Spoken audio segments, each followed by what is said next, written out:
Okay, so today's guest is Pietro Bianchini. He is someone that I met while I was working in a game store. He was, I would say, our most consistent regular for our Wednesday night drafts, in no small part due to getting a free draft when he won, and he would win quite a few of them. Yeah, yeah, it was fun. It was pretty tight knit group at the towards the end of it, I think. So yeah, and it was a lot of fun.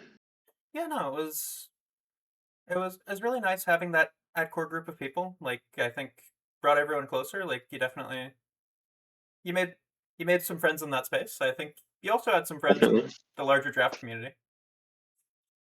Yeah. Um, yeah, one of my good friends, one of my best friends in Montreal, I made there, so it Hmm. was pretty fun. It was like an easy way to like meet up and have a regular time to go to something and just explore Magic as well. So it was fun. Yeah. How long before you started showing up were you actually playing Magic? So I think I've been playing Magic since OG Theros, but I think OG Theros was I think I was like 12. So Mm-hmm. that was like really casual, and then started going to Friday Night Magics at like I think it was 2016. So I was like 14 years old. It was I think Ixalan was my first set, which was a really bad limited set. But I don't know, I just stuck with it because I found it fun, and the sets got a lot better, which I'm sure we'll address like at some point. Yeah. The sets got a lot better. They started designing them really well, and I got even more hooked post like 2019. And I think 2019 I really started like I went to like every FNM, Mm-hmm. and maybe 2022 I started doing RCQs here and there, and those were very fun. They're like a little tedious. Actually, they're very tedious. Having to mark the decks and open up, do that whole anti cheat thing where you look at your person across from you's sealed pool. It's pretty tedious, but Mm. I found those events worth it because they were pretty fun. So yeah, Yeah, I think that that whole rigmarole around it is the more you play, the more annoying it gets. The first few times you're like, oh wow, this is a higher level yeah, event. This is so cool. And then at some point you're like, yep, sick. Yep, the bastard across from me sure does have some mythics. Great. yeah. I sure don't. Gonna write them in. Yeah, but you know, it was just part of how it has to be. Like it really, in the end, um, the anti-cheat stuff. There are a surprising amount of cheaters in these card games, and I'm sure in a lot of different stuff. But card games especially, just because like it is easier to pull off cheating. Yeah. You just have you can't monitor every game at like a big event. You can't. It's really easy to use sleight of hand. I mean, literally sleight of hand, right? Yeah. So with physical cards, it's just like it's not like an online video game where it's really just impossible to cheat, right? So yeah, but it's necessary, but it's tedious. Yeah, exactly. Like I think especially at that excuse me. At intermediate level as well, it gets very I don't know, it gets very murky of like you have a lot of people who don't necessarily have the best growth mentality, don't really know how to learn past hitting the wall of like, yeah, I'm putting a lot of time in.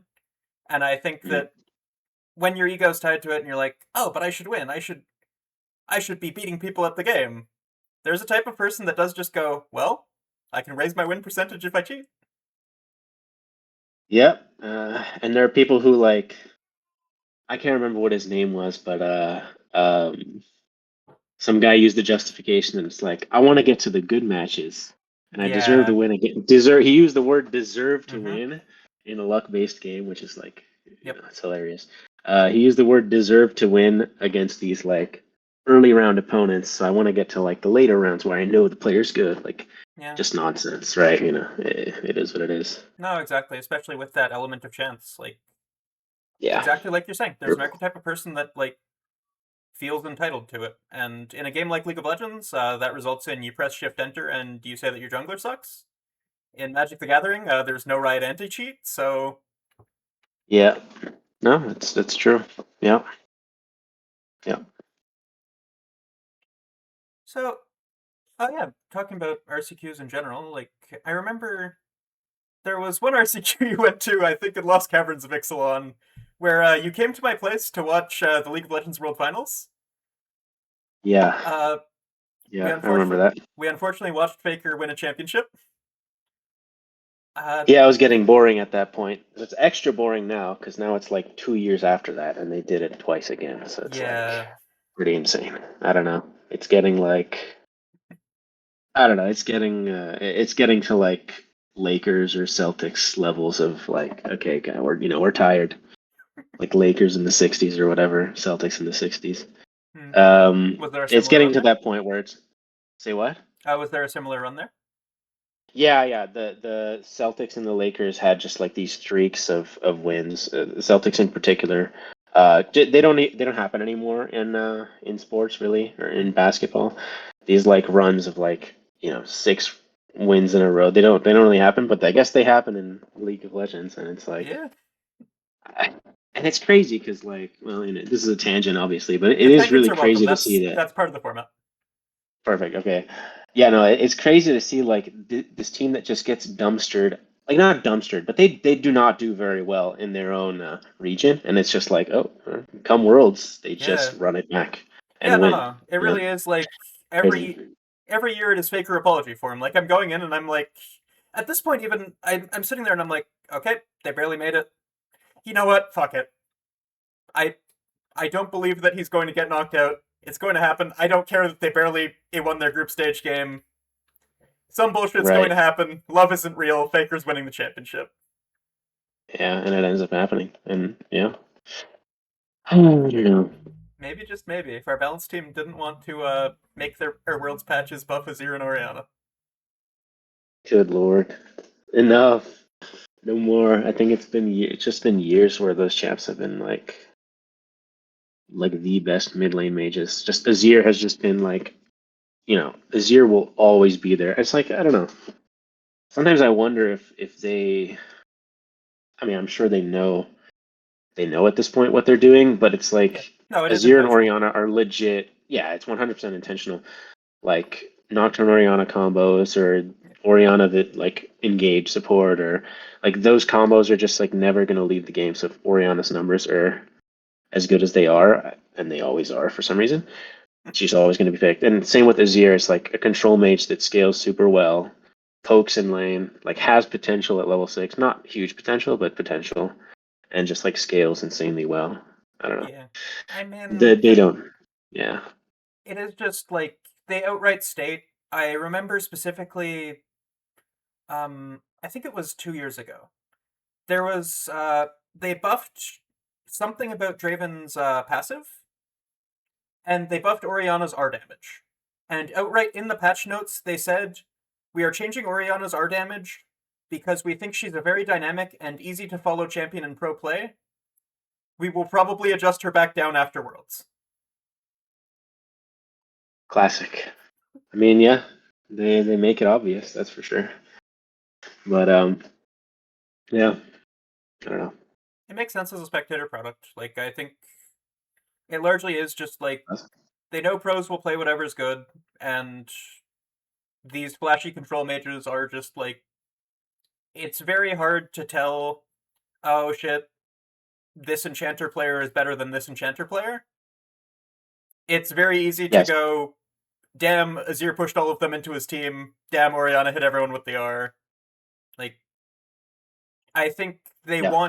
they want the flashier, like big team fight champions, flank champions, etc., to be good at the big events because it means that your spectators can watch and like even if they don't understand every micro nuance, understand who won the fight and why versus like, okay, yeah, I guess people disappeared. Like that was always a big thing in Overwatch I found. Like in the dive metas, like you would really have to watch the kill feed. You would have to like really sweat. Okay, why did they win that fight? Versus yeah, cool. I guess you got there.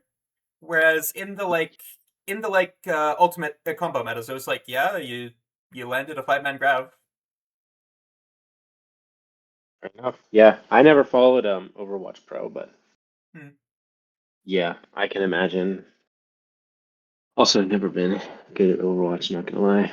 So But yeah, the only thing I remember at Overwatch Pro Play is when Brigitte was like completely broken, Mm-hmm. and it was like it bled into every other game. It's like when something is considered broken, it's like you just thought of Brigitte. Oh It yeah, was well, just funny. Yeah, that was kind of funny. it was crazy on release. Like she did really good Oh damage. yeah, Her damage AoE healed.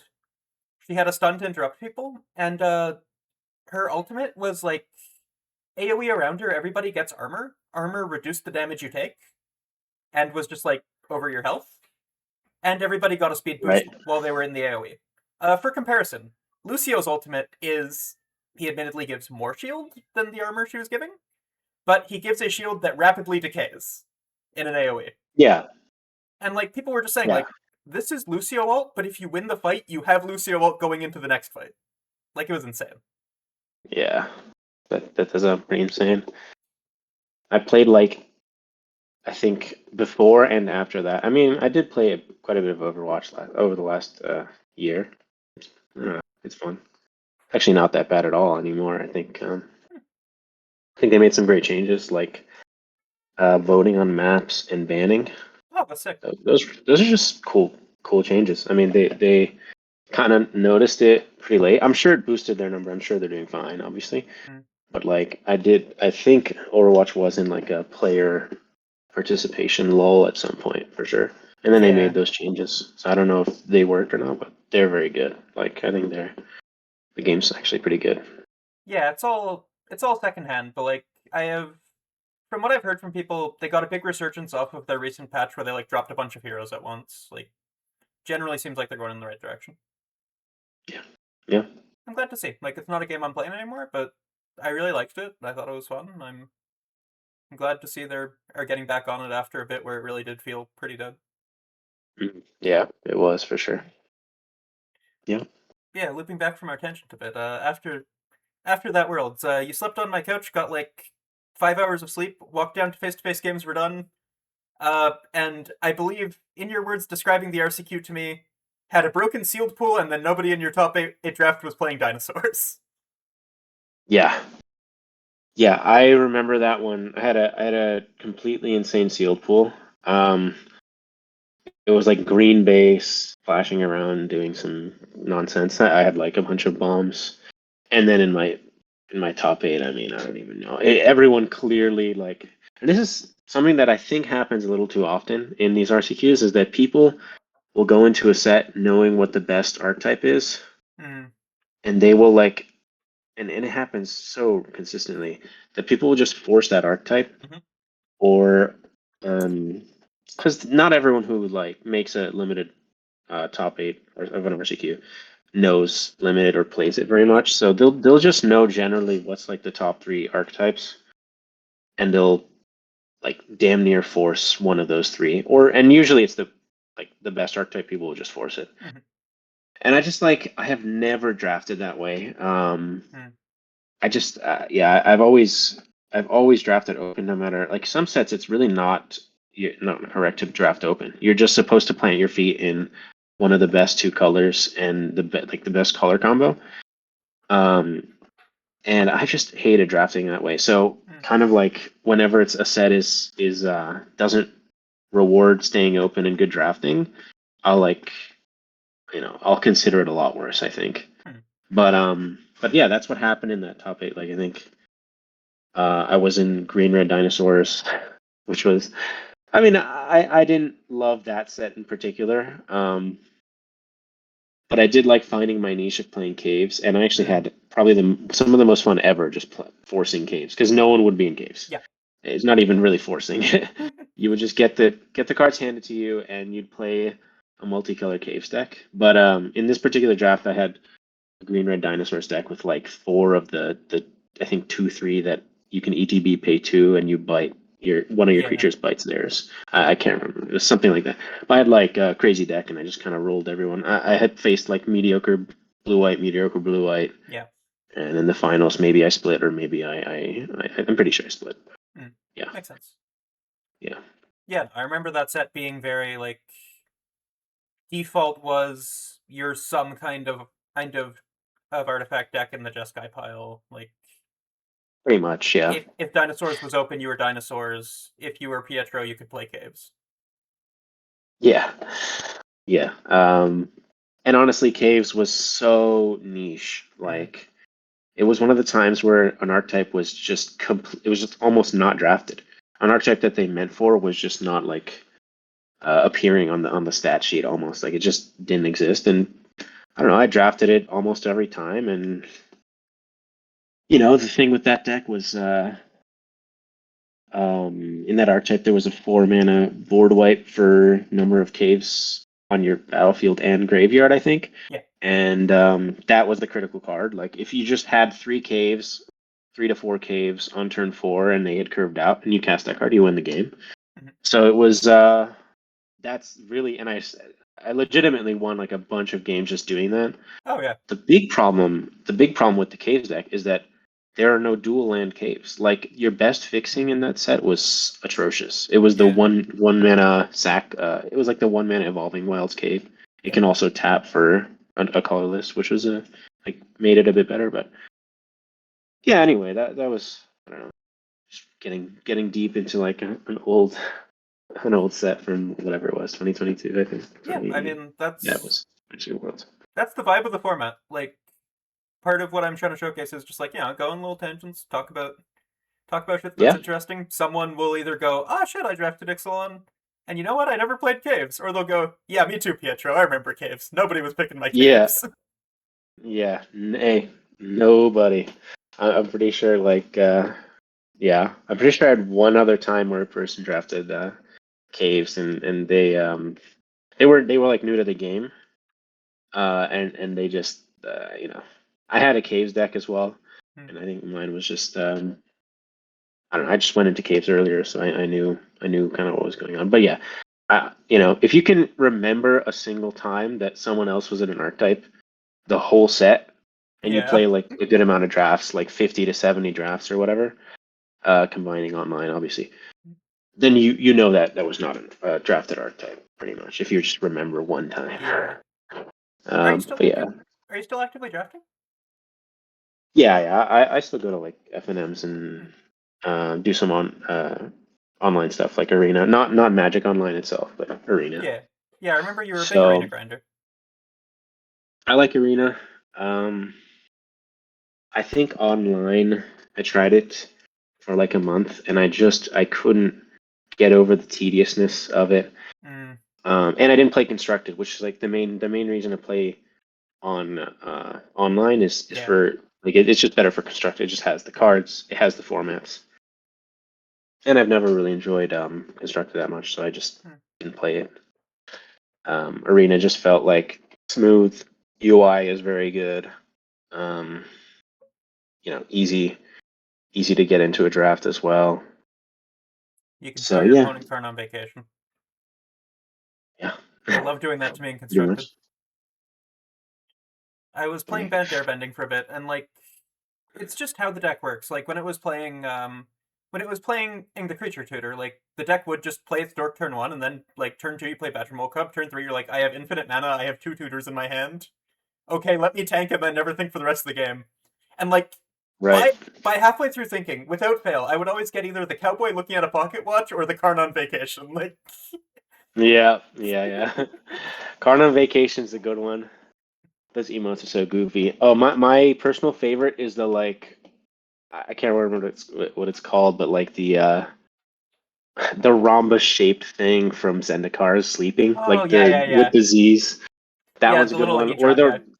the Hedron, yeah, the Hedron sleeping or the Hedron crying. That's a good one. Oh yeah, all of those are great. Uh, there are some good ones. Emotes. I don't use them that often, but they're there. Sometimes for the occasional. For the one There's time. always your go. Yeah, Yeah, there's that's the always like classic. spamming your go Oh when yeah, people yeah, are playing like slowly, but not just slowly. Like they're like 10 minutes behind on the timer, type yeah. slow. There's always that, but People spamming your yeah, go at me, I would just spam thinking back at them. yeah. Fair. I mean, fair enough. It's just I don't actually do that for the record, but it's just like if you're like 15 minutes behind on 10 Yeah. to 15 minutes behind on the timer, you know. Oh I no, don't. exactly. Like there definitely is a difference of like, when people would start spamming emotes at me when I was playing airbending, I was like, I get it. It probably doesn't help that I'm playing a Badger Mole Cub deck and you kind of just don't like me very much. But like, Yeah, I am legitimately thinking, I'm sorry, I'm not looking at my other monitor. But there are games where I'm like, brother, you're playing Dimir mid range, you have 2 cards in hand. it's low key over. Just like, just turn your creatures sideways. It's not that deep. Yeah. No, I see what you're saying. What's your Yeah, I favorite? mean, I think standard. Yeah, I was just gonna say I think standard's actually pretty fun. Like, Yeah. has been pretty decent recently, so that's cool. Have you been playing? A little bit of standard. Yeah, a little bit. Um, yeah, no, I mean here and there. I played. I hate playing against it. I hate that it exists, but like an omniscience variant with Kona. Hmm. It's a pretty real best of one deck. It's pretty not real to any sort of best of three because people actually run Yeah, like graveyard stuff, anti graveyard stuff. But you can still scam I just people off of them not seeing their sideboard cards, but like yeah yeah BO1, it it's is like also it's a real menace. yeah it is exactly. Um, I've always but yes, ever since they did the ban where they banned I think they banned abuelos Yeah. instead of actual omniscience. Well, that's in I Foundations. like We can't ban it. yeah, exactly. Good God, come on, Wizards. Just a pretty lame way to go about things, in my opinion. Phoebe's in Final Fantasy. We can't ban Phoebe. Gosh, good God, good set though, Final Fantasy. But yeah, just a few things that I don't know. Yeah, I've never really enjoyed that Omniscience deck. I remember just getting like kind of wrecked by it. I was playing like Jeskai Control in one of the RCs, I think, which is I don't play those very often, but if I qualify. It was in Montreal, so it was like easy to get to. Yeah. I don't know. I just played against that deck, and it was awful matchup, obviously, but it was not, you know, not a fun or interesting deck. And I don't know, the band choice was like, why? But it's not like it's a real deck anymore. Honestly, it's like Hmm. just pretty fringe playable because Yeah. standard's like fairly balanced, but it's not crazy. The airbending decks are pretty fun. I like the infinite combo. They're a pain on Arena. Uh, yeah, I can imagine. I mean, hopefully your opponent concedes if they have no answer to it, right? They don't. Like They most usually of don't. No. most of the time my opponent spams emotes at me because they think I'm a bastard for playing airbending. Like Yeah, I feel like a lot of pretty best. goofy mentality though Oh to yeah. do that, but Like once you get to the like good ranks on Arena, it's a lot less, but like right. playing that deck in like platinum to diamond, every one of my opponents will either like see me resolve an Appa with nothing else on board and go, fuck you, I hate this deck, I'm scooping. Or will see me like actively have Badger Mole, have Appa, have Doc Orlock, have Aang, like I am in fact clicking 5 times to make +1/+1 on my creature that will eventually kill you. And they're just sitting there Mm-hmm. being like, this is great, I'm winning resources. You're burning 10 minutes on your timer doing this. True. Yeah, best of three. That actually, yeah, it makes sense not to concede, which is kind of funny. Yeah. Especially if you have like, well, no, never mind. I was gonna say if you have like some sort of answer that you can play at the last second, but there really isn't one for those decks. You would just play your answer like right away, right? So Yeah, exactly. Like, I think most of the hate that's in Standard is just like you proactively stop them from snowballing more than like. yeah, I mean it's a good deck, but it's not like insanely good, right? It's like third best or so. Yeah, it's fine. Like, I think with Webwatch, it got a bit better. But, like, still, it's like. It's a deck I play because I think it's fun. And even then, I end up not playing it very often because, like, if I'm playing Constructed on Arena, I'm trying to get currency to draft realistically. And, like, Yeah, for time in to a resource gained, I'm much better just playing a tempo deck rather than sitting there clicking all my game actions, watching someone sure. untime me out, making 1/1 allies. But it's a very fun deck. Yeah, sure. That's fair. Yeah, it does seem like a fun deck. I was gonna say, yeah, it has. You said +1/+1, or is it? It has the. I know that the infinite like make 1/1s with Appa. Yeah. But it also has +1/+1 counter synergy, You or just like yeah, you win specifically off of if you have like you can win off of make my infinite 1/1s, pass turn, pass back. I have my 1/1s. You can also win if you have Badgermole Cub and they don't have a way of blocking as many land true, creatures as you have. You have yeah, infinite +1/+1s off of the Earthbend. yeah, okay, sure. There's just a bunch of ways once you have Duck Arlock, right? Yeah, exactly. Cool. Like there are a bunch of moving pieces you can assemble to make either a ton of value or an infinite, but they all require a ton of clicks. So like it's a pain on Magic Arena versus on paper just being allowed to go, hey, I'm doing this. Demonstrate my loop. Do you interrupt it? Yeah, which if they don't, you just win. Yeah. Um, Yeah. Going back to the RCQ thing. I know you played a lot of RCQs. Like my impression was you didn't tend to play the RCs you qualified for unless it was like super convenient. Is that accurate? yeah, that's true. I did 3, I think, total. 2 of them were in Montreal, and one of them was in Ottawa. Hmm. And I didn't do very well at any of them. I just like fast dropped and went to limited stuff, and that's fine. Like again, I don't love constructed really, Hmm. but I don't hate it either. Just pretty fun, but it's not like Yeah. limited for me.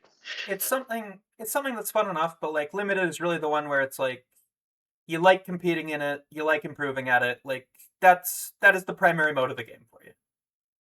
Yeah, pretty sure. Hmm. Um, yeah, and I do wish they would make. I mean, they are now, which is funny. Like at the moment I leave Canada, they have like a spotlight for limited. Yeah.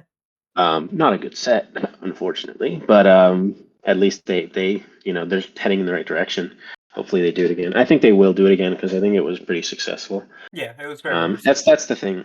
That's the thing with these things. Like you have to just you have to attend them. Like you have to hit those like whatever it was, like 700 people, 800 or something.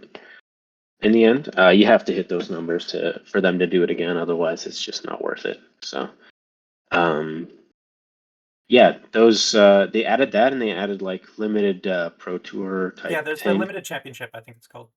limited championship. Yeah, um, and I saw the qualifier event for. I didn't do it. I didn't really have much time on that weekend, but Hmm. I think it was like a few weeks ago on Arena, which is definitely heading in the right direction. I hope that one day they'll do face-to-face RCQs that are limited. That would be very good. But or What do not you RCQs, sorry, RCs. RCs? Hmm. Yeah, RCs. That would be great. I know it's like I'm sure it's like a nightmare to organize.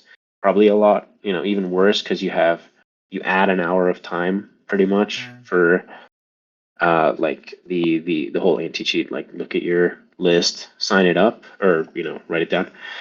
Um, I'm sure it's a nightmare, but I think for adding the potential to do a limited, because you can qualify for those for RCs in limited, but Yeah. you can't do a limited RC. It just feels like Yeah, it's a bit rough.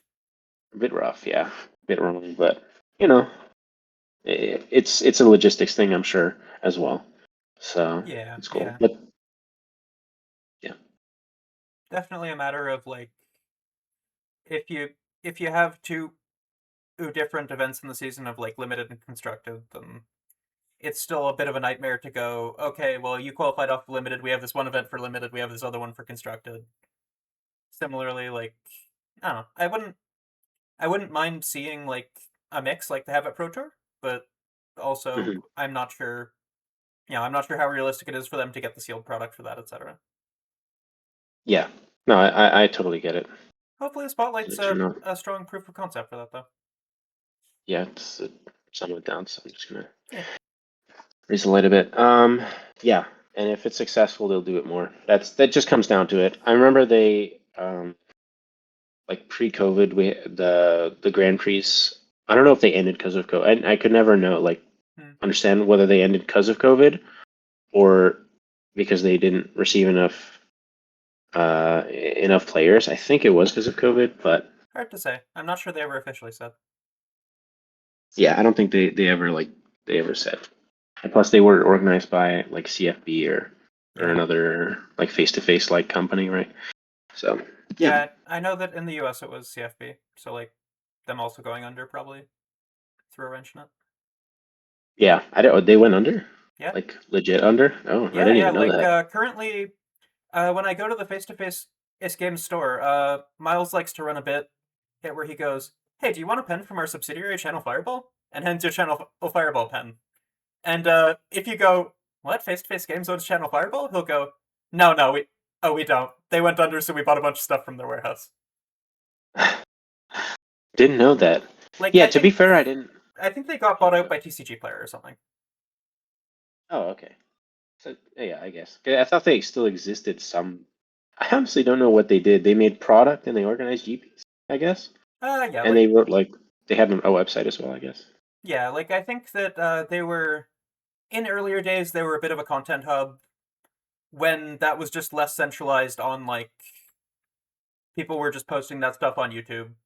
And then similarly, like I think Right. any sort of like deck guide stuff is mostly just like people post their stuff on Patreon now rather than going through a website like Channel Fireball or Star City. Yeah, which makes sense, right? Yeah, like I think a lot of their models were originally built on like text articles, and people don't read anymore. No, they they don't. Yeah, I don't read those. They You were look at saying, videos though. yeah, exactly. Like I think Yeah, it's content more creation has video. just shifted. Yeah, it's more like a. Yeah, I think so too. You were saying you didn't really like Eldrin. Why not? Or you mean Lorwyn, right? Yeah, yeah. Sorry. You're good. You're good. Yeah. So, I guess yeah, just to delve into it, it's like the set rewarded good drafting. Mhm. So that's great. That's great. It really did reward good drafting and finding your open lane and drafting open. It was a very good drafting open set, like 100%. So there's good. That's one of the good things. The other good thing is that the gameplay was, it was okay. Mhm. It wasn't great, but it was fun. Like you got to play your tribal stuff. Magic's always fun, I guess, but Mhm. it's more like you got to play your tribal stuff. You got to show your opponent that, oh, I got to draft like three of the uncommon lord. I was in the right seat. So it was decent combination of drafting open, which was very, very, very strong in that set. Very, very good draft portion in terms of that, I guess, and the good gameplay. So the bad part of the set to me is just like there's no creativity. The Mhm. set is like you find your lane and you stick to it and that's it. That's like the whole draft, right? So like you could do vivid things pretty weak, honestly, in my experience. I think Mhm. if a good vivid deck loses pretty much 100% of the time to a good tribal deck Mhm. because of the difference in uncommons, right? Vivid just it had a few of the vivid uncommons that just weren't as good as like the lords or the eclipse cards. Those cards were just crazy. They like completely ruled the format. You get like an early-ish eclipsed card in your tribe and an early lord in your tribe, and you were just kind of set, right? Yeah. Um, and just the synergies weren't really there for the Vivid decks. I played Vivid quite a bit because it was open a lot. Mhm. It's more the more fun stuff. I ended up being in Elementals a lot Makes because sense. a lot of people ended up drafting Elves and Kithkin, which I think were the two best ones. Elementals does Kithkin just also had give you treasures. Lets you be a bit Yeah, more yeah, vivid. yeah. It lets you splash around. Like blue red was really the way to go when you wanted to play Vivid decks. And what was I gonna say? Oh yeah, Kithkin. Kithkin had some. Yeah, Kithkin had some like Kithkin was kind of like the good aggro deck. Like Mhm. if you had the good like curve out with Kithkin, you just could not lose. If you have that 2/2 that gives something +1/+1 and trample on turn two, like on the play, it really had the good aggro. Goblins was like the less good aggro where Mhm. you relied like the only good card in the goblins deck is the enchantment that you blight 2 or blight 1 or something and you make the 1/1s. That card was actually egregious. That card is Yeah. really insanely good. It's just like the only good goblins card other than the Eclipsed Goblin and Yeah, I think whatnot. But like they had random rares, but like they had assuming some decent rares, yeah. assuming you didn't see the nuts, like the phrase I was using a lot with people was the good goblins decks are blight decks, not goblin decks. Yeah, pretty much. And they have all of the good goblins decks have 2 or 3 copies of the enchantment because like Yeah, no one was exactly. drafting it. You get them. Yeah. I played a few decks like that, and that was fun. If you draw the if you draw the enchantment. Yeah, it was If you just don't it draw was a the lot less enchantment, deep. yeah, exactly. It really was. If you don't draw the enchantment, you're just going wide against decks that just outscale you completely. Like elves completely outscales you.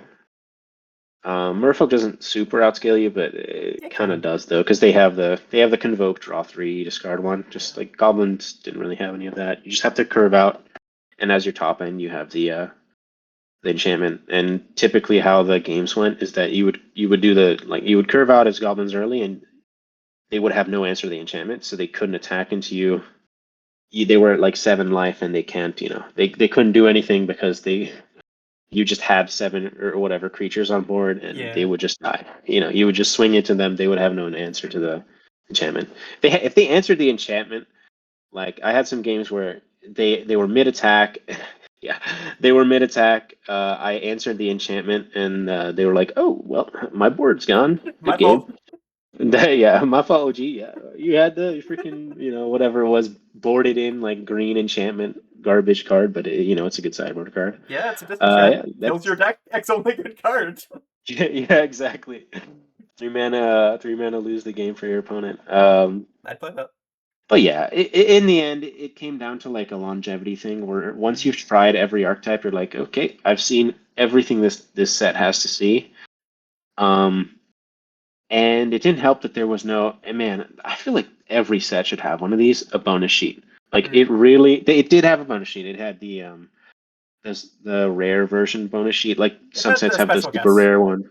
Yeah, special guests. Yeah, special guests are like some of the rarer cards to see in bonus sheets. Like they're the rare archetype for a bonus sheet. I think Spider-Man had one. Terrible set, obviously. Like the common bonus sheets they have consistently added like a lot to Yeah. sets in my Yeah, opinion. the like And once every pack bonus shoots. yeah, exactly. You have a card from the bonus sheet in every pack. Exactly right. OTJ, March of the Machine. Yeah, March of the Machine. That one was really good. Yeah. I think Yeah, that made the set for me. yeah, and yeah, sometimes they do that. They just make the set because they're so good. They add longevity. They add interesting drafting. Like yeah, and on one hand, that's really fun, um, and dynamic and interesting. On the other hand, if every set is an OTJ or March of the Machine, I would love for that to happen. But you can see how Lorwyn is just a way better beginner product. I Mm. mean, so much better of a beginner product. So I didn't hate the set's existence, I guess. It In just fact, I wasn't for thought it you. was like super necessary. Yeah, it just wasn't in the end for me or like anyone who plays the game a lot. You can Mm. just and again, if it didn't reward good drafting the way it did, and it didn't have these other like kind of saving graces, it would have been even worse in my opinion. But it was I give it like an okay, like a C Mm. plus, B minus, maybe even B minus. That's kind of stretching it. I think C plus is good. It's Mm. like it's a decent. It's okay. Yeah. Yeah. Yeah, like you were saying Um, earlier, like even the bad sets are still fun. You're still playing Magic. for sure. Yeah. Mm. What would you say are some of your goat sets? I feel like you're someone who generally likes to point at stuff and go, "That's my goat." Yeah, you know them, but I will. In fact, you could almost say because I just like repeatedly I know said the them like words. every event. You know them, you know them. So it's MH2 for me is like all time good. Modern Horizons 1 as well is really good. If I had to do like I don't know, like a top 3. MH2 would be in my top 3. March of the Machine would absolutely be in my top 3. And that third spot, it's like up in the air a little bit. I don't know. Yeah, MH1 is a really good candidate. Dominator United was a good candidate for that too. Very fun set. So if I had to pick, it would be between MH2 and March of the Machine. I think those are just my 2 favorite sets ever. They're just so good. There Yeah. is one omission on the goats that I have in my head that you would list off. Okay. Which is Have you soured on Kaldheim since your original take? Kaldheim? No, I do really like Kaldheim, but yeah, I wouldn't put it in my like top 3. Yeah, actually. Yeah, it's in my top 10 though, for sure. I really just pure enjoyment. I love playing the green enchantment that fetches you a land and then 5 colors, makes a 2/2, does all this different stuff for each color, right? No, yeah, Kaldheim's a great one. It just doesn't have the appeal of like very interesting cards. And it doesn't have the bonus sheet. MH2 was like a whole bonus sheet set, which is kind of funny, but and March the Machine had an amazing bonus sheet, just like one of the best. Like everything about it was good. Even the art on those cards was amazing, and just a knockout set, like so good. Kaldheim doesn't really have that. It has some like actually the whole set is really old style cards. It feels like where they're not that strong. There's some, there's a lot of filler crap uncommons and commons. And so it's just on the weaker side. But I still love that set. So it would just be like lower than the other set that I said. Fair. You still have a lot of cards you like. You just feel like as a complete product, doesn't quite hit the highs. Yeah, pretty much.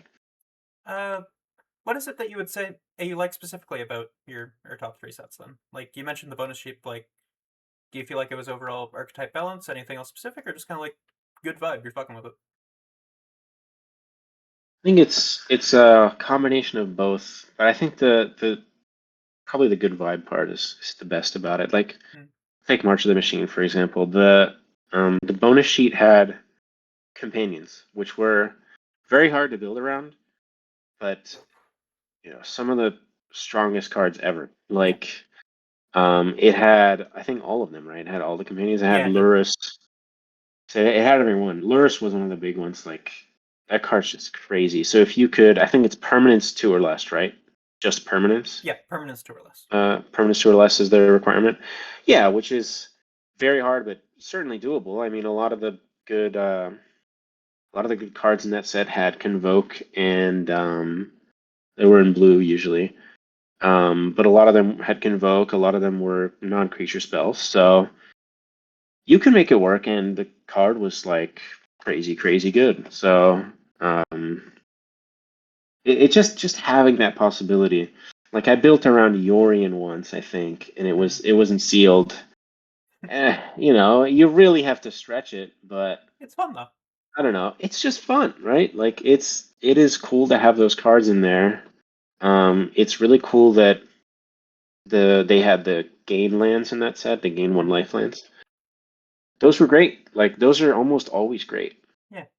So yeah, I'd say the fact that even if they came mid pack 1 or later, or mid pack, maybe it's pack 2 or later even, you could find a way to splash them and play them. That was like a huge part of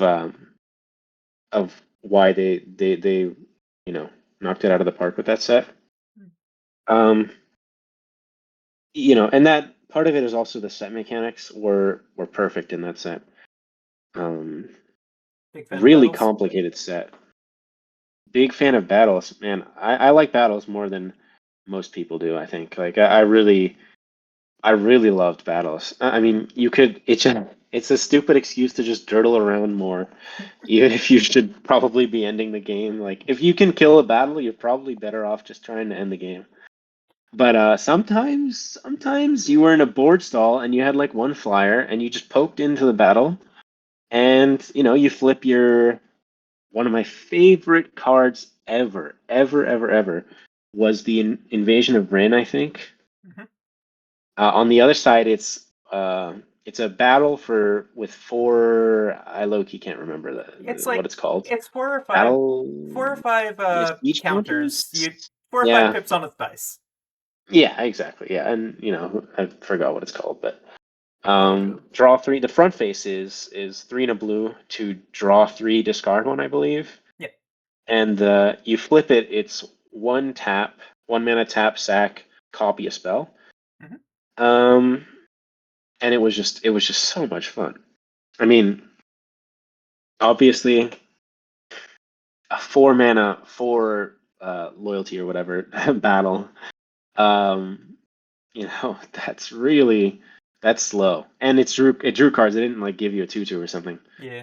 Um, that's slow, but the set Fun. was Fun the to play set with. pacing was super fun to play with, and the thing was the set pacing was super interesting because you could run blue white or red blue tempo aggro. It was just a very balanced set. On top of those other things, it was a pretty balanced set, and it definitely rewarded playing open. Mm. Um, and thinking about splashing at all times because there were cards that you just flash. Like there was the Fibblethip and like it was a teamer, I think Fibblethip and something Borborygmos. else. Yeah, Fibblethip and Borborygmos. It's like you just have to splash that card if you're 2 out of the 3 colors. You just You have got to, it. right? In this set, you No literally choice. you're obligated to pretty much. There were those tricolor cards which were pretty interesting, and there were some in the bonus sheet as well. So Hmm. that's really why I like that set. As for MH2 was I think a lot less balanced. I think MH2 was one thing that was a set that just skewed very heavily towards what I enjoy doing Mm. and actually didn't allow for a lot of the other stuff. The only viable aggro deck in that set, really the only viable one, was the red white modular. Yeah. And if you got a good red white modular, you could just run people. It was a legitimate deck. But as for like all of the other aggro tempo or archetypes, they fell short so much. Mm. And that's one reason that I think a lot of the really high tier players knock that set.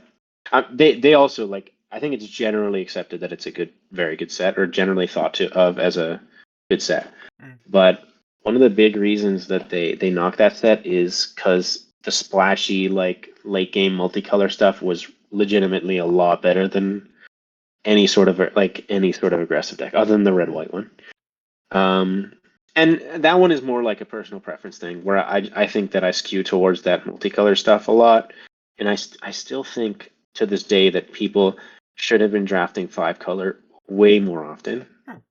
You could have some packs with many like multiple 2 to 3 even dual lands, artifact lands. And when you have packs that are seeded that way, and you have multicolor archetypes that are so insanely good, all the uncommons were so good. If you could get them for 4 or 5 colors, Right.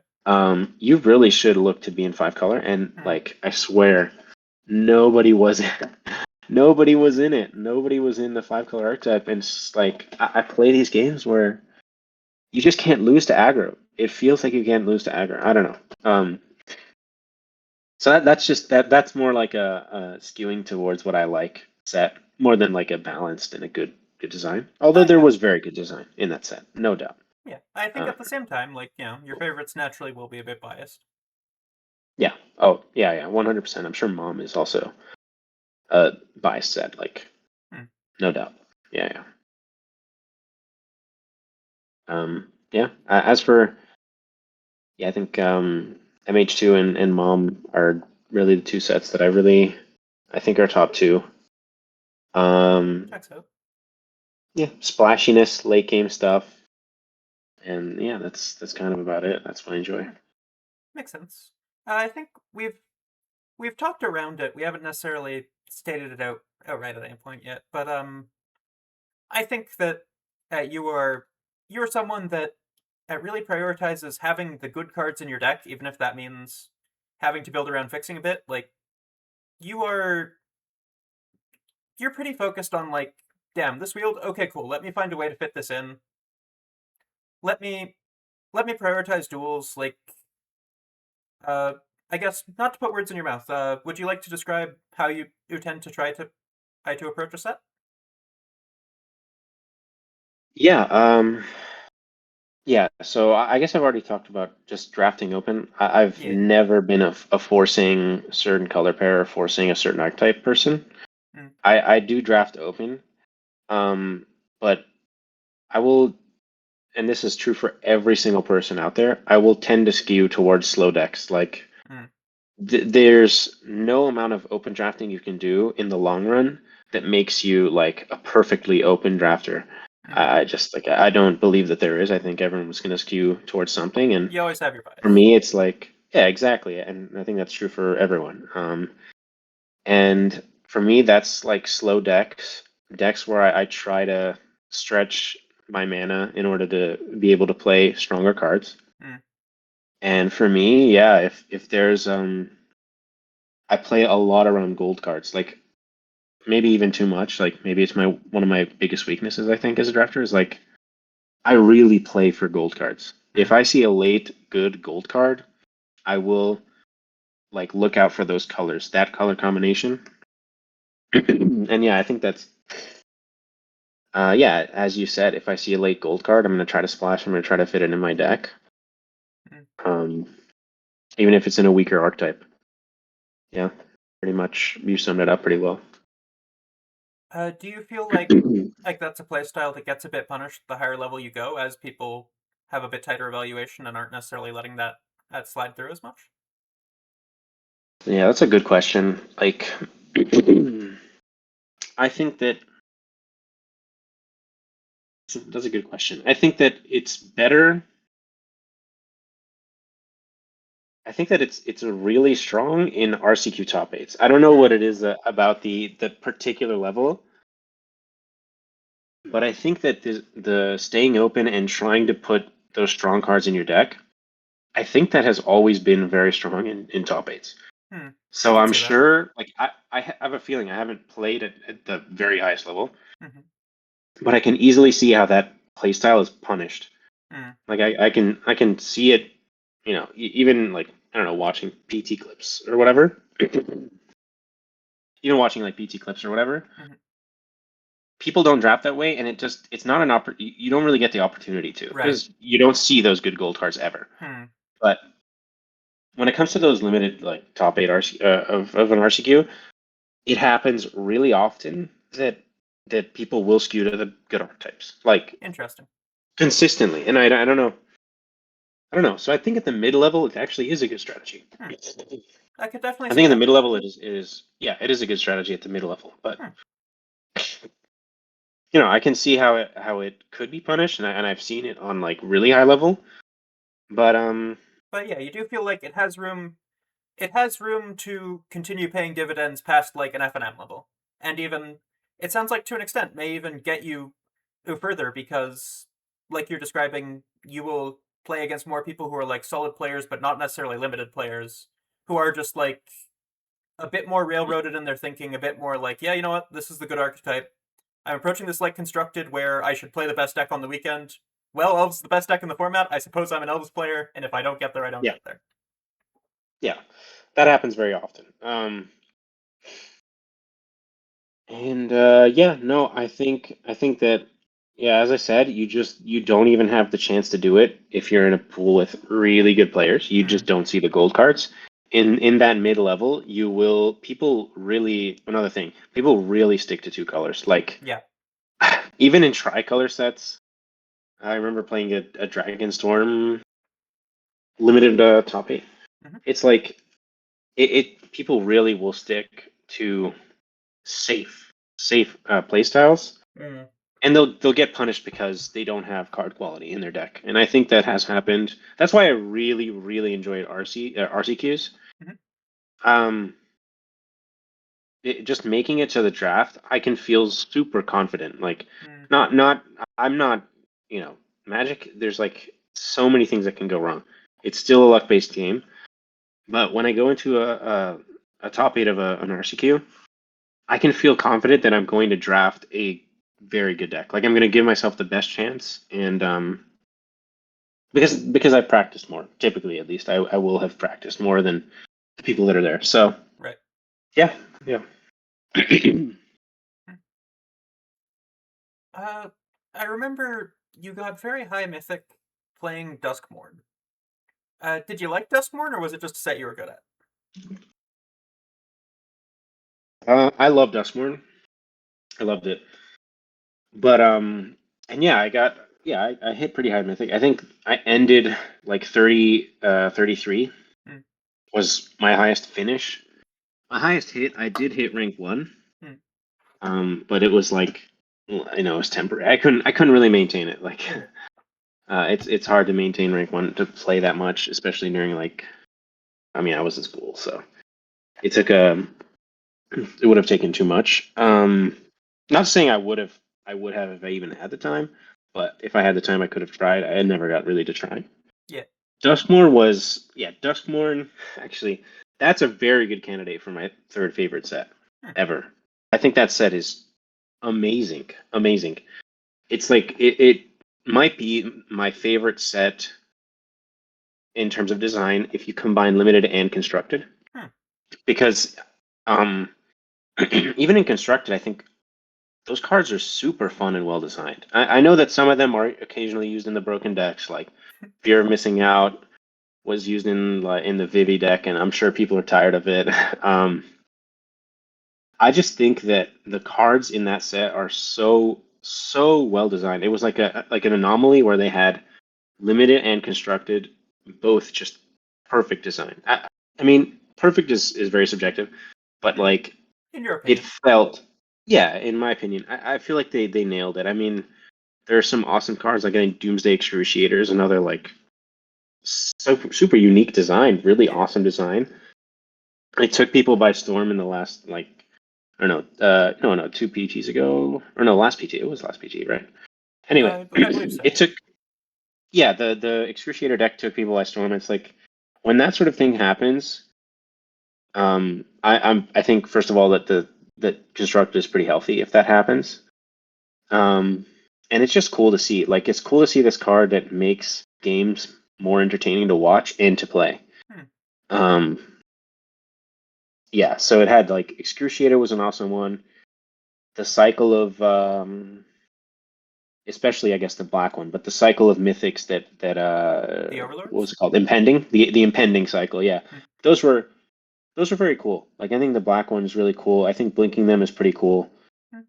So in terms of constructed, just nailed it, and then limited was just amazing. I mean, that's definitely like a strong candidate for number 3. They just nailed what they did best in this set, and they didn't do well in other sets. I think is the interplay between archetypes, where you have like a mechanic that benefits 2 different archetypes really well. So like, for example, like rooms and Manifest Dread. You had a card that was a room that manifested Dread, super underrated card in that set, I think. The red common, 3 mana Manifest Dread. Other side is attacking creature gets double strike. Yeah, that card was very nice. I think it You was like had Tunnel of Love, something of Hate. Tunnel of Love. Yeah, something like that. Yeah, something of Hate. Yeah, super fun.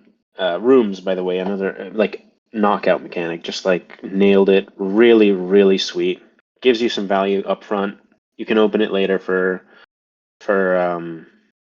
extra value. You can trigger your eerie stuff. It was just perfect. That's another like interplay between archetypes because you sometimes wanted like in eerie you sometimes wanted just straight up aggro, but you could use like the another really good card. I think Meat Locker Drowned Diner was like another really good design room where you can use it for tempo, tap and stun something, and then later, I think the Drowned Diner is the draw 3 side. Yeah. Draw 3 discard one. Yeah, just like so many well designed cards, such good interplay between archetypes. Another one was, and probably the best one actually, was Manifest Dread synergizing with helping you get to Delirium, and just the fact that there were a lot of artifact creatures and enchantment creatures and ways to get Delirium really easily. Just really fun. And once those Manifest Dread tokens are on the, or once the Manifest Dread cards are on the battlefield, you can flip them. I don't know. They kind of like nailed it on every aspect. The archetypes were very balanced, I think. I legitimately think it's the first time ever that I drafted like a almost even spread of every archetype. If I looked at, I think I looked at my stats like a few months ago. It's like legitimately, every color was drafted evenly, which is crazy. Because that doesn't happen in any of the set. All the archetypes were fun. The gameplay was amazing. The bonus sheet was kind of a flop, but it was the special guest bonus sheet, I think. Yeah, so. yeah. I don't think there was a per pack bonus sheet. There wasn't It was just special yeah, guests. there wasn't a, yeah, it was just special guests, which every time I saw them, I was a little, I don't know, soured by them. They just didn't like, they weren't very interesting. But that's fine. That's fine. The set was just amazing. So I think, yeah, I think you're totally right about that being. You asked me if that was the set that I hit high rank in. Yeah, I think it was. The set that I hit rank 1 in but couldn't maintain it was a set that I just played just cause, and it wasn't that fun. Like, I think that was your original question, is if I enjoyed it as well. Yeah.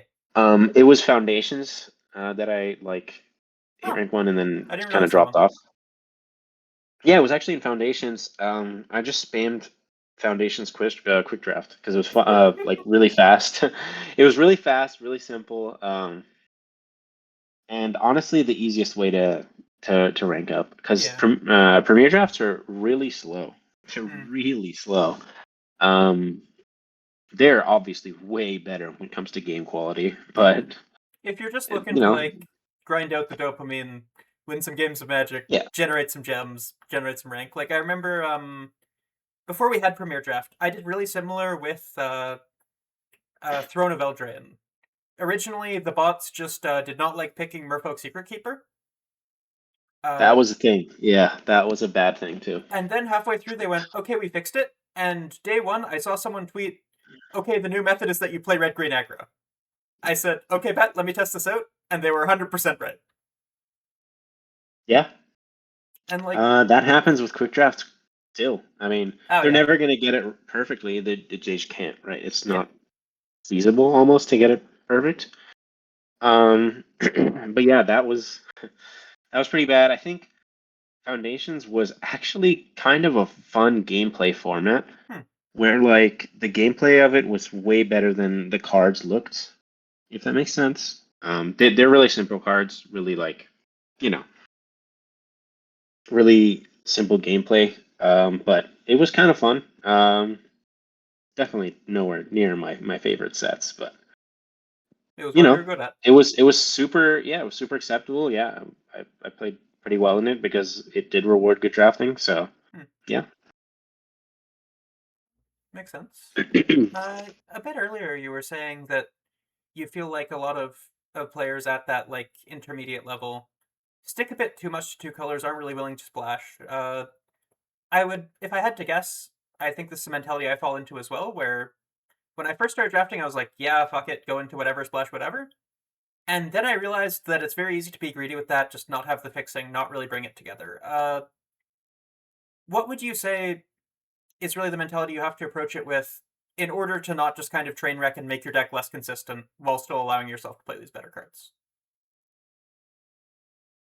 Yeah, that's kind of a tough one. Yeah, like it's a very intangible thing. Like, Yeah, if you have so some way to make it tangible, then sick. If not, fair enough. sure, sure. Yeah, yeah. I'll say this, like, yeah, okay, I was gonna use Lorwyn as an example, but it's just not a very good example for this kind of play style. I'd say if you see a two color uncommon by like pick 4 and it's a solid uncommon in two different colors, you can lean to be in those two colors. Like Mm. it's like in Lorwyn, if you see like an Eclipse card pick 4, it's like, okay, yes, I'm not sure it's going to be open, but I'm really leaning to Right. to to that archetype. It's a good So preliminary I think signal. that's yeah, exactly. The reason Lorwyn isn't a good example is because, well, now you're just in those two colors. You're not really splashing. In another set, if you see some like Eclipsed power level card, Eclipsed X power level card, something around that range of power, and it's in two different colors, you can lean into that color pair. When something comes around that is those two colors plus another, it's like some sort of tricolor, rare or bomb, or even in some sets they're tricolor uncommons. You can lean into taking that because typically those cards will just be good enough above other commons and uncommons from the set, or even rares from the set, that it's worth it to just splash, really, just to splash. You don't want to, like, even in the like top eights of limited RCQs, you don't want to be straight three colors. I know plenty of times where I have, not plenty, but I know of times that where I have been, like, I think I've been straight three colors in OTJ, in a few of those top eights, and then I think I was tricolor plus in Tarkir, but that was like pretty standard for that limited environment. So, but in a normal, like in most sets, you really want to be two color splash. Like I would lean to be two color splash in most sets. And yeah, it comes down to card assessment too. Like, is that three color card actually better than some like common in one of the two colors that you're already in? That really goes case by case. Like, you can't know for you can't just say universally it's going to be better. Well, there's some tricolor cards that are just not that good. So yeah, it goes in that case a bit set by set. But if you assess that card is like quite a bit better than the other cards that you see in that pack, you should just take it. Like, very often, because the way I see it, like, someone else is going to have a common from that that card pool. You're going to have this card that is better, that like 2-for-1s or automatically, or does something or other that's going to get you ahead. And yeah, to me, it's always worth it, as long as that card is actually better, right? It's kind of hard to it's kind of hard to describe it because it does go case by case, but yeah, that exact card evaluation is very dynamic. Yeah, it is.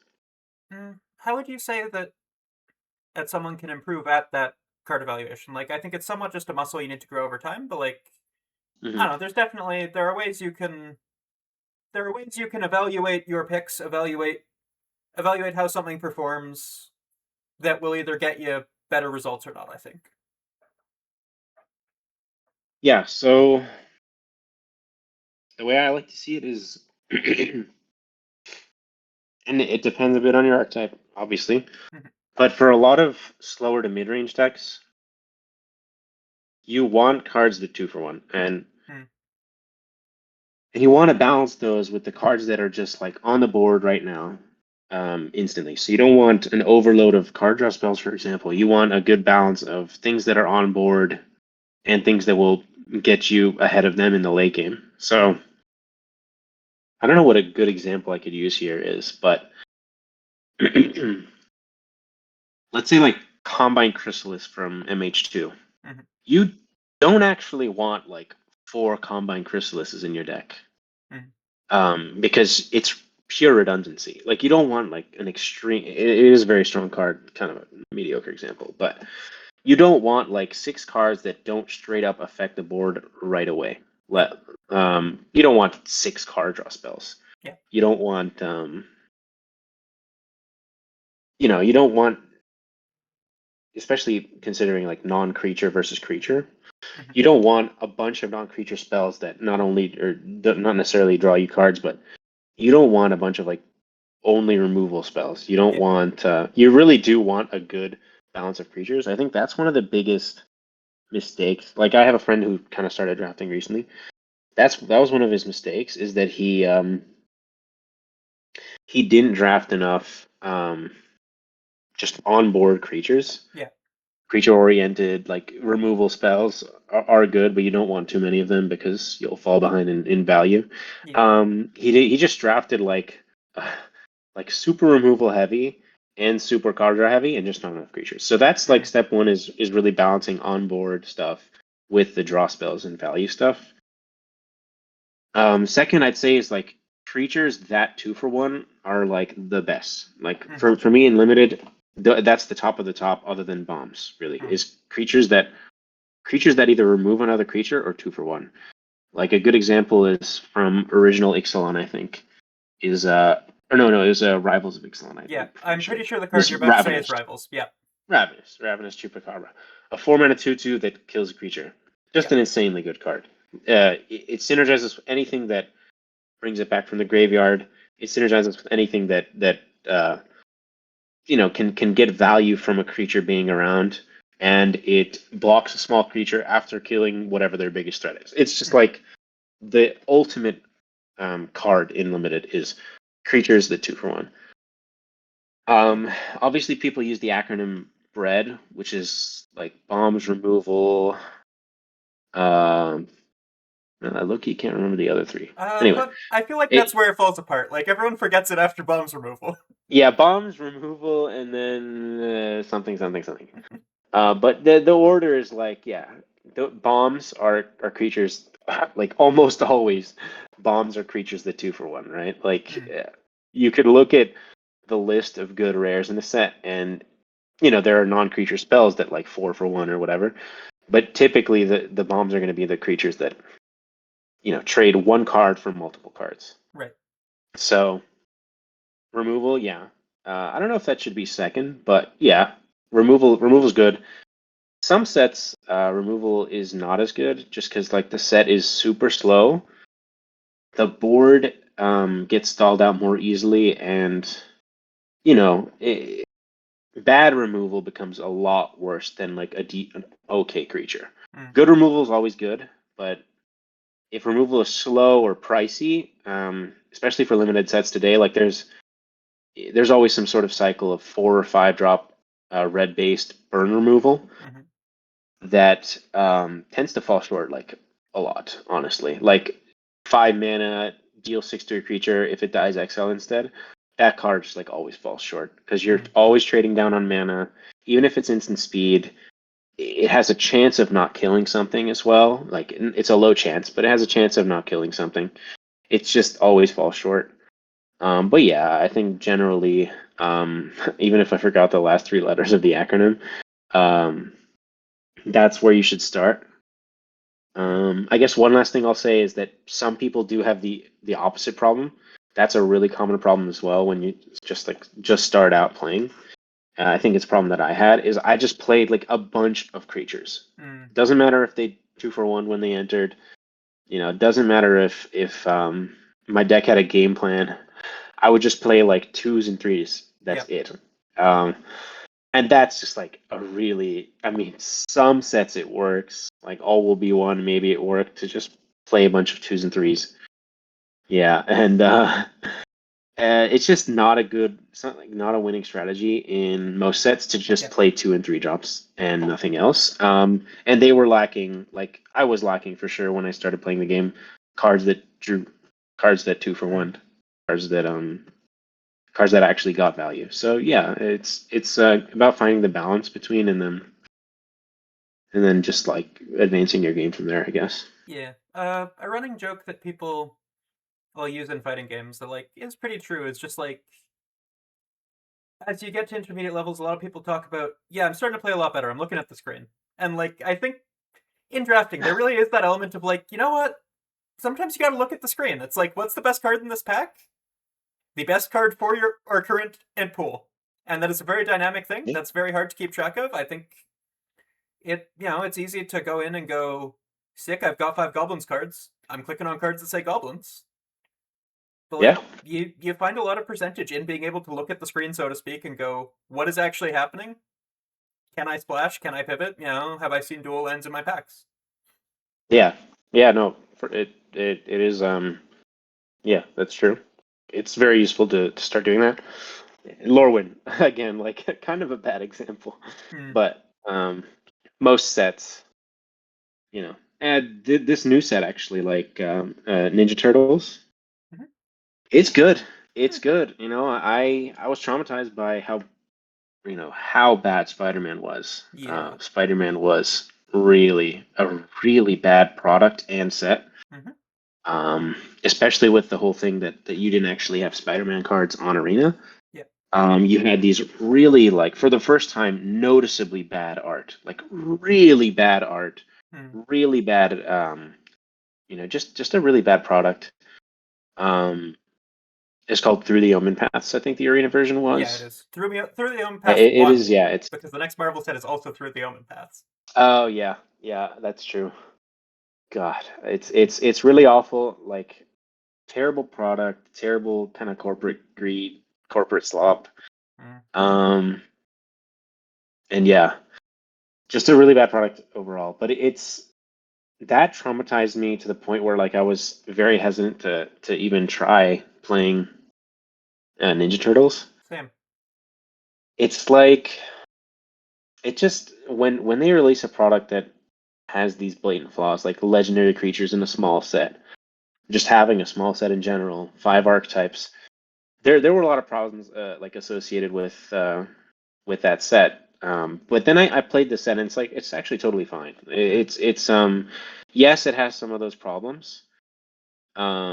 Yes, it's gonna fall short when you just have like four legendary commons for some reason because it's a small set and they're legendary for some reason. It is They're what it Ninja is. Turtles. It's the Um, guy. yeah, because it's it's freaking Donatello. You can't. But I want all these 3/4s that draw me a card because I have an artifact. It's a No, too freaking sweet bad. card. You can only Yeah, have you one just have 3 mana one. 3/4. Or sorry, 4 mana Yeah, 3/4. Don't get yeah, greedy. one at a time. Yeah, it's funny. But actually, like, it's way more fun than Lorwyn. I'm not gonna lie. Oh, damn. It might even be worse. Yeah, no, I mean, it might even be worse in terms of longevity because it's just a small set. Yeah. But I find that all the archetypes are fun. Hmm. It still has archetype balance. And yeah, like, the gameplay is still super solid.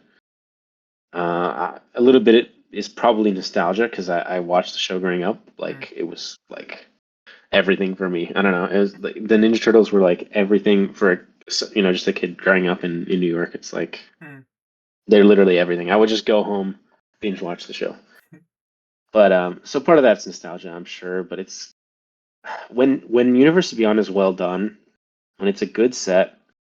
I think that it's almost, I don't want to say it's all upside, but it's mostly upside. Just Hmm. having these characters that you can reminisce about, or Hmm. just having just having an old franchise that you remember well on Magic cards is cool. Yeah. Just this, when the set's bad, it just doesn't matter. It's just an awful set. Yeah. So yeah, I've been enjoying the new set quite a bit. That's good to hear. Yeah. What are your early formats and impressions on it? Like, what do you think are the good archetypes? What do you think are the good cards? Anything that you're immediately going, ah, shit, I'm not gonna try this again? Um, I found it to be pretty balanced. I think the black white deck is like it's really snowbally. Like, it Hmm. runs out of fuel so easily. Hmm. It's and if you can just block, it really I mean, it sounds stupid, but it gets super weak if you can just straight up block all our creatures. Yeah. I mean, it's an aggro But deck. it is a good deck. Yeah, it is an aggro deck in the end, I right? I have It applied that just trade. yeah, and it runs out of cards really easily, like an aggro deck does. But it's pretty strong. Like, I think it's like the most drafted Hmm. archetype for sure. Would make But I sense. don't know if it's the best. It might be the best. I think it's the current one that people are calling the best, combined with being a pretty straightforward aggro deck, means that it'll be pretty heavily It, drafted. yeah, it's going to be drafted a lot. Yeah. So the deck I enjoy the most is two decks with actually pretty different playstyle. Mhm. I really like the black green deck, and I really like the blue red deck. Mm. I think they nailed the uncommons in terms of theme, in terms of um, you know synergy. They really nailed it. Like the black green uncommon. There's more than one for each color, I think. Or yeah, I think there's more than one for every color pair at least. But the black green main ones are tainted treats, which is one black green instant, destroy a creature artifact if its mana value was 4 or less, I think. You make a food. Sweet. Awesome card. Simple design but super solid. And then the other one is Pizza Face, which is the three black green, 2/4 disappear, which is a good mechanic. I've been pretty happy with it. It's kind of like a revolt combination with descend ish, where if something left your battlefield, any permanent, whether it was bouncing to hand or to graveyard, you get a bonus, and the bonus there is that it's a 5-mana 2/4 that gives you a 3 counters on an artifact creature other than itself, and if it's just a plain artifact, it becomes a creature. Sweet, just a very fun card. That thing it gets out of control very fast, hard to deal with. And it's very good, and it's very good. And they added this like flavor text almost of 10 mana tap, gain 15 life. It's like I had a deck with 4 of it because it's a small set, and I was like, okay, end step, gain 15 life. He's like, what are you doing? And I'm like, oh, okay, and I played on the one. It was like pure flavor text. 10 mana, gain 15. Awful ability, right? At least most of the time. Sometimes it will.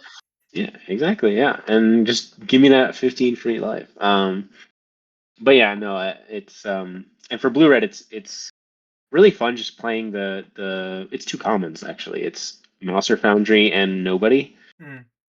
Nobody's a fun card. Really fun card. It's 1. Then blue red, or like blue red dual pip, hybrid pip. 3/2. You can bounce up to 1 artifact you control, and you always scry 1 no matter if you bounce or not. Good, just like a really fun card. The Monster Foundry has been really good actually, because like I don't know, just bouncing it with that gives you a 1/1. It's 1 in a red, make a 1/1 when it enters. It's just an artifact. Make 1/1 when it enters or leaves the battlefield, which could be bounced or sacrificed. And it has an ability where you pay 5 to sack it to deal 3 to a creature, I think. Yeah. I think it may even be 4. But not, if it's deals some amount of damage, makes you 1/1s. I think it's 3. I think 4 would be I don't know, just like thinking about it, 4 would be too much. Yeah. But 3 is like it's a strong card. So it kind of makes at minimum 2 1/1s for its full value. But if you bounce it and replay it, it'll make like an extra 2. Pretty sweet card. Pretty sweet synergy between those 2 cards. And then the uncommon in that archetype is really fun. It's Brilliance Unleashed. It's a 4-mana blue-red sorcery that deals 5 to a creature, and you can reanimate an artifact. If it's not a creature, it becomes a 3/3 with flying, and if it was a creature, it's just whatever it was. Really just a fun card, and really strong card. So enjoying it, a lot. Good to hear. I guess I'll ask you one last Magic question. It's a bit of an open one. There are a lot of games on the market at this point. We've certainly been leaving some weekly drafts where you were being pitched some other games because you're a pretty good Magic player. They naturally want to get you in on their game. What do you think it is that makes Magic special for you? It's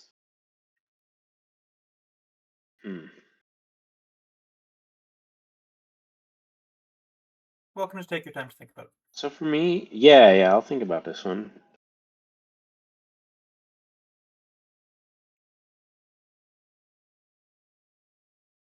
So I guess first of all, it is really addicting. It's a really addicting game. It's incredibly fun to play, very replayable, and I think for me, it's how replayable it is. Just how much you can, how much depth it has. So much so that you can just go, week after week, even drafting a set that you don't enjoy as much, or a set that isn't like as well designed as others. You can just go week after week and enjoy it again and again and again. It is probably the most replayable game there is. It's super, super fun when it comes to just the amount of time you can put into it and feel rewarded. Because um, there are a lot of other games that I really enjoy. I think Magic is just my favorite one of them. Like it's yeah, when it comes to the replayability, it's just unmatched. There's so much to improve on still. It's a really good game when if you like stats. Just you know, you can look up the stats of limited archetypes. You can look up the. It's also really well researched, I guess, as a game because of that. Like you can look up the stats for every card, every archetype, and it's just fun to I guess just it's combination of strategy and um, and just the fact that it's well researched is awesome too. But for me, yeah, number one thing is just replayability. It's you can go back to it again and again, and it will always be fun. Yeah. Okay, so wrapped up most of what I want to talk about with Magic. Just gonna ask you for a few of your goats and various things, and then we can sign off. Bet. Let's do Uh, it. so first off, you were talking a bit about basketball earlier. I don't really know ball like that, but I get the impression that are pretty into it. Who's your goat basketball team? Go basketball team. Okay, so I was a huge Mavericks fan, Mhm. like a really big Mavericks fan. Just a very likable, fun to watch team. And I started watching in 2022. Mhm. Like I really watched, started watching in 2022, um, like religiously almost. I Mhm. watched every Mavericks game, and then um, they made probably the worst sports trade in history in any sport. They traded a player called Luka Doncic, I'm familiar. the best. Yeah, okay, yeah. It was like an Armageddon for the team almost. It was just a death sentence for the team. Mhm. They traded him to the Lakers for a very good player, Mhm. but who is much older than Luka and who just is super prone to injury pretty Mhm. much. Once that trade happened, I I had been with the team for 3 years and I really supported them and I really liked them. And to this day, I still root for them more than any other team.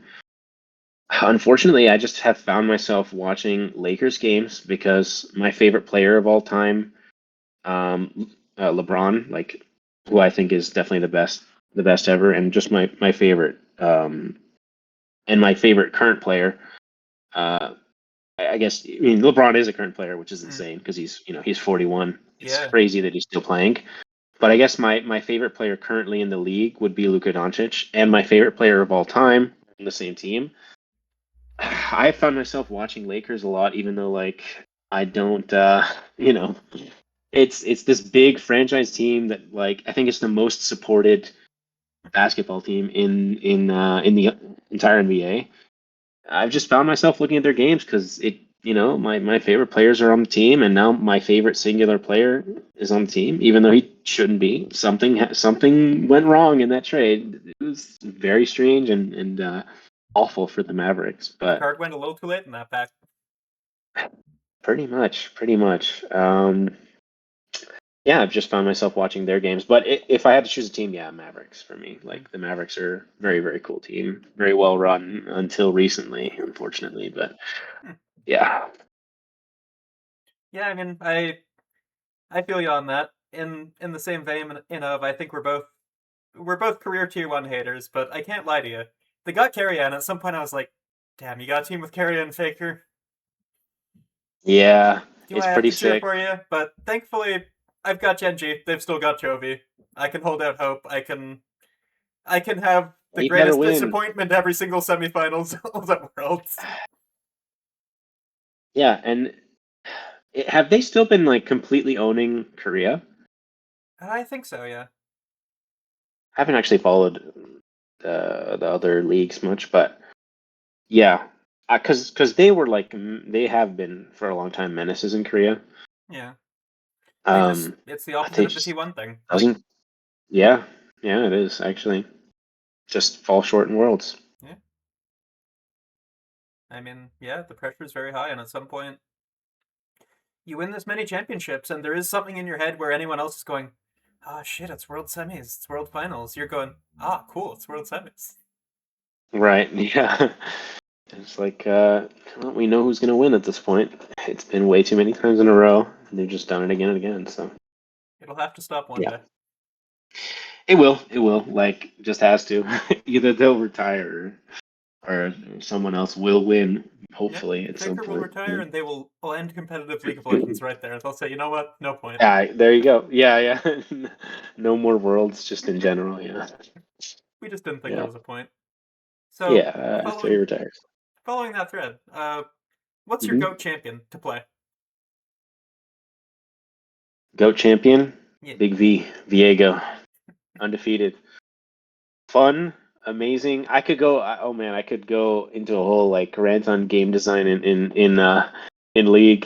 You're Oh no, welcome I, to. I would just be, yeah, no, I would just be like naming my favorite champs. Like Go if off. you ask me who's the best design, it's like, oh well, it's my freaking favorite champion, which is a bit different than Magic, where you can be a bit more objective. Mhm. But yeah, no, yeah, Viego is just like the most fun. Yeah. I love that champ. Most mastery as well on that. What do you like about him? Um, just his play style is like it's really it's really unique Hmm. for a jungler to just be like super follow up oriented, where you can't like Viego is really team reliant, secretly really team reliant. Hmm. Where if you don't have an engage or frontline on your team, you are probably the most useless champ in the game. Not just bad, completely useless. Yeah. His kit is really weak, but his passive is really strong, like Hmm. absurdly strong. He's just like that balance between his passive being strong and his kit is weak. The rest of his kit is weak. Um, it's like kind of my favorite aspect of the champ, where you Hmm. really have to play for a certain win condition, and if you achieve it, usually goes well for you. If you don't get that win condition, you're probably the worst champ in the game. Like no exaggeration. Hmm. You just don't have anything else to do. So he's just and also he's just like the most fun to play. Like he has some moments where he just does some completely broken nonsense. Yeah. He just possesses here, possesses there, ults here, jumps over. Like it's just pure fun, right? So Yeah. I'm also a big fan. It reminds me a lot of playing Kha'Zix when Kha'Zix was good. mm, yeah, yeah. I'd say Kha'Zix is still playable, but honestly, a lot of league champs are playable in general. But yeah, Kha'Zix is one of those champs where it's like jump in, explode someone, jump out. Still, worse than before, but still okay, right? I think League's pretty well balanced in general. Like, unless you're Yeah, it playing is. at I like agree. absolute pro level, like there's there is lots of room to understand the game better than your opponents and make your pick work. Yeah, true. And especially like if you're playing something that hasn't been super meta for a bit, they also just don't know how to deal with it. They don't know the counters, and like you get a lot of percentage off of that. Yeah, for sure. So yeah, finally, my last goat I want to ask you about. I'm not going to bother asking you about your goat band because I already know your answer. So, You what know is what? your what is your favorite Strokes album? Um, they're also good. They're like the reason I love them so much is because they're so consistently good. I to this day I don't think they've dropped a bad album. I think their worst album objectively is okay. You can't be objective. It's music, but their most agreed upon worst album, their least critically well received, is Come Down Machine, and I think that album's like perfectly fine. Hmm. Um, my favorite Strokes album, it's a tough one. It's really a tough one. But I would go with I think Room on Fire. I think. It's a good pick. Yeah, I think that one's underrated. People were like really quick to write them off after they had this awesome like debut album, and I read about it as well in the book you let me borrow, and it's still freaking over here because I'm a goofball and didn't return it. All good. But yeah, It's a it's like gift at this people, point. Yeah, well, if I ever come back to Montreal, which I probably will, I'll be sure to bring that with me. Hmm. Um, but yeah, no, I read about how like they were people were quick to write them off after their first album. They were like, okay, they had this moment of glory. This album, it was really good. Is this it? Obviously, it was the album. They were like, oh, this is a great album. They're not going to do this again. Hmm. And then they did it again, and they did it just as well. Because like Room on Fire is really just as good or better of an album. I don't think it's particularly better. I think it's just as good. Hmm. Uh, but the fact that they even replicated that quality again is crazy to me, and unfortunately, they got written off as like a one-hit wonder off of that album, Hmm. which is just like so silly because all of the songs in that album serve a purpose and are very good.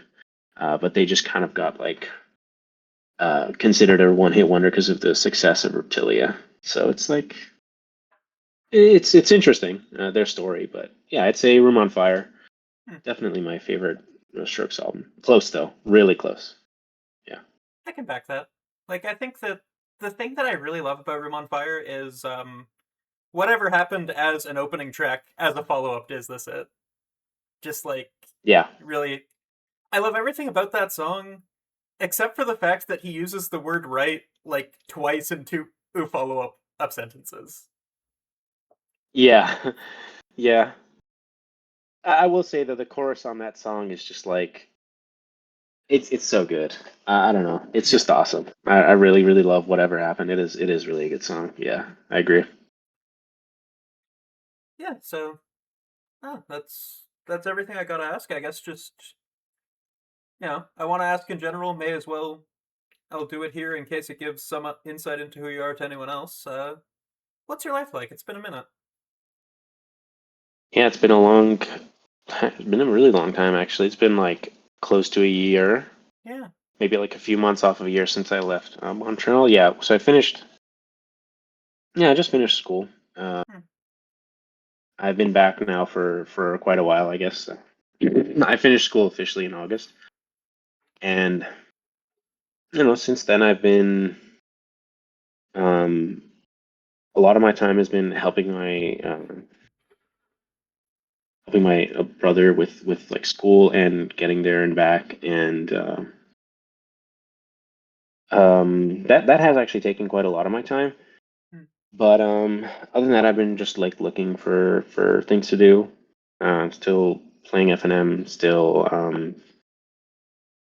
yeah, still playing League as well. Like yeah, it's just been mostly trying to find something to do.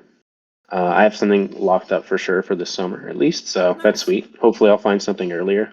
Hmm. But if I don't, I have something for the summer at least.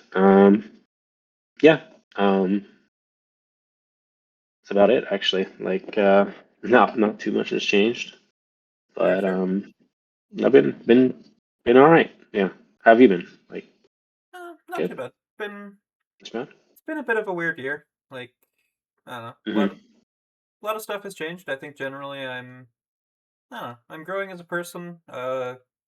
Looking for work is a little stressful, but outside of that, Yeah, it things are is. good. I And agree. like I don't know.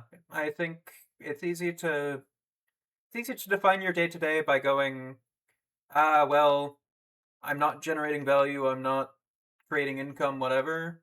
But like, hmm, figuring stuff out, taking it day by day, but appreciative of the people in my life, appreciative of, general community spaces, and that was a big reason why I started doing this. I was just like, wanted to do something with my time, wanted to connect with people a bit more. Yeah, Yeah, this is a nice idea for sure. thanks. Hope you had Um, fun. I think it's yeah. I definitely had fun.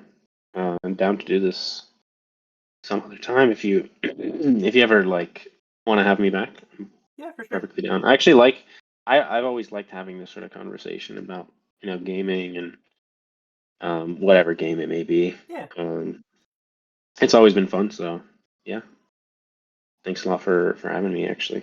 Yeah, of course. Thank you for coming on.